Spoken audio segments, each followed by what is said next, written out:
News, सच जरूरी है। नमस्कार, एमएनएस न्यूज लाइव में आप सभी का स्वागत है। मैं हूँ आपके साथ आंचल। तो आइए देखते हैं आज की कुछ खास खबरें। शिक्षक दिवस के मौके पर 75 शिक्षकों को राष्ट्रपति करेंगे सम्मानित। इस साल शिक्षक दिन के मौके पर राष्ट्रपति द्रौपदी मुर्मू देश भर के 75 शिक्षकों को शिक्षा के सर्वोच्च सम्मान राष्ट्रीय शिक्षक अवार्ड से सम्मानित करेगी। 5 सितंबर के दिन ये पुरस्कार राष्ट्रपति द्रौपदी मुर्मू शिक्षकों को देगी। ये जानकारी केंद्रीय शिक्षा मंत्रालय की तरफ से दी गई है। शिक्षक दिवस के मौके पर जिन शिक्षकों को पुरस्कार दिया जाएगा उनमें 50 स्कूली शिक्षक, उच्च शिक्षा संस्थानों के 13 शिक्षक और कौशल विकास और उद्यमिता मंत्रालय के 12 शिक्षक शामिल किए गए हैं। केंद्रीय शिक्षा मंत्रालय ने 3 स्तरों पर मेरिट के आधार पर इनका चयन किया है। केंद्रीय शिक्षा मंत्रालय के एक अधिकारी के अनुसार राष्ट्रीय शिक्षक पुरस्कार का उद्देश्य देश में शिक्षकों के अनूठे योगदान का जश्न मनाना और उन शिक्षकों को सम्मानित करना है जिन्होंने अपनी प्रतिबद्धता और समर्पण के जरिए न केवल शिक्षा के गुणवत्ता के सुधार किया है, साथ ही अपने छात्रों के जीवन में भी समृद्ध बनाने का काम किया है। क्या मिलेगा पुरस्कार के रूप में? पुरस्कार के तौर पर शिक्षकों को प्रमाण पत्र, 50,000 रुपये का नकद पुरस्कार और एक रजत पदक प्रदान किया जाएगा। इस मौके पर शिक्षकों को पीएम मोदी से भी बात करने का मौका मिलेगा। हर साल शिक्षा मंत्रालय 5 सितंबर के दिन शिक्षकों के सम्मान के लिए कार्यक्रम आयोजित करता है। इस वर्ष उच्च शिक्षा विभाग और कौशल विकास और उद्यमिता मंत्रालय के शिक्षकों को भी शामिल किया गया है।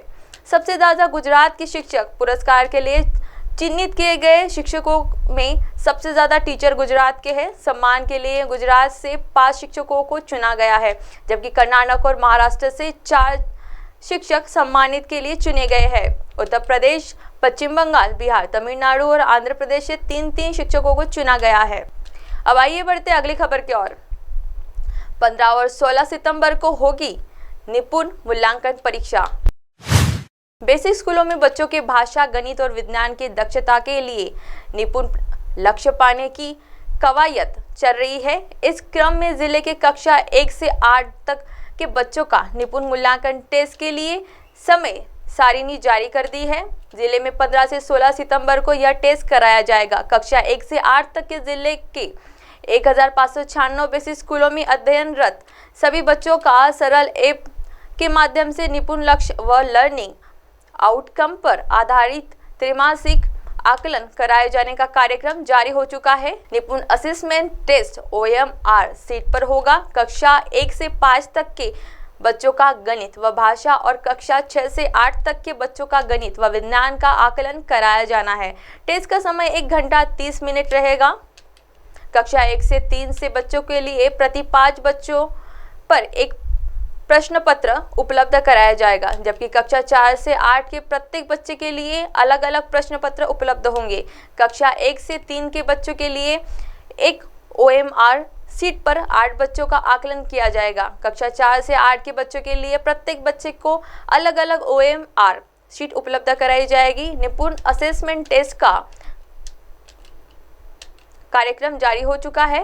जिले में 15 व 16 सितंबर को यह परीक्षा कराई जाएगी। इसको लेकर तैयारी चल रही है। संजीव कुमार, जिला बेसिक शिक्षा अधिकारी, रामपुर। अब आइए बढ़ते अगली खबर की ओर। अरबपति कारोबारी मोहम्मद अल फायद का निधन। बेटे की राजकुमारी डायना के साथ हुई थी मौत। मिस्र के अरबपति कारोबारी मोहम्मद अल फयाद इस दुनिया को अलविदा कर दिया है। मोहम्मद अल फयाद ने 94 वर्ष की आयु में आखिरी सांस ली। अल फयाद के ब्रिटेन स्थित परिवार ने शुक्रवार को कहा कि मोहम्मद अल फयाद का निधन हो गया है। लंदन की एक मस्जिद में मोहम्मद अल फयाद को उनके बेटे डोली अल फायद के साथ दफनाया गया। मूल रूस के मिस्र के रहने वाले मोहम्मद अल फायद ब्रिटिश शादी परिवार के कट्टर आलोचक थे और अपने बयानों को लेकर अक्सर चर्चा में रहते थे। उन्होंने ब्रिटिश नागरिकता के लिए लड़ाई लड़ी थी।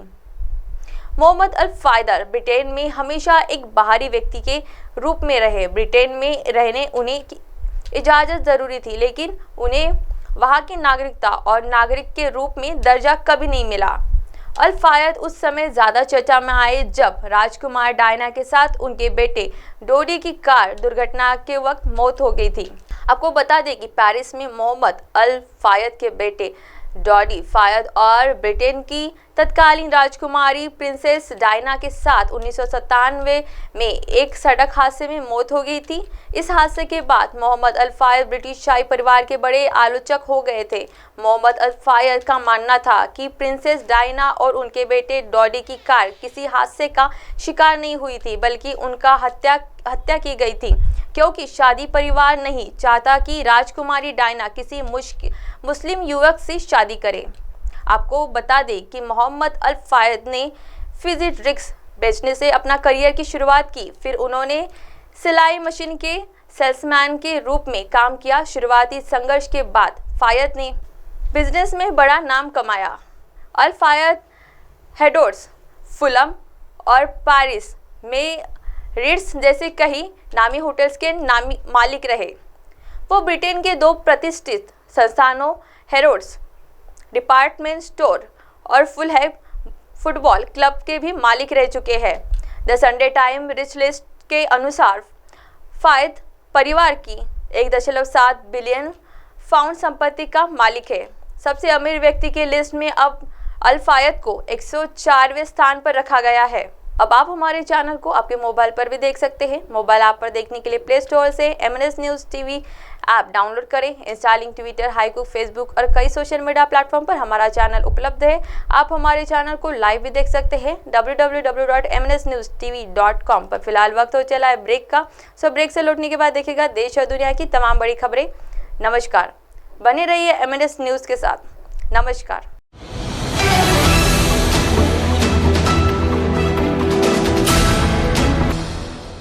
ये है MNS न्यूज़ नेटवर्क और आप देख रहे हैं MNS न्यूज़।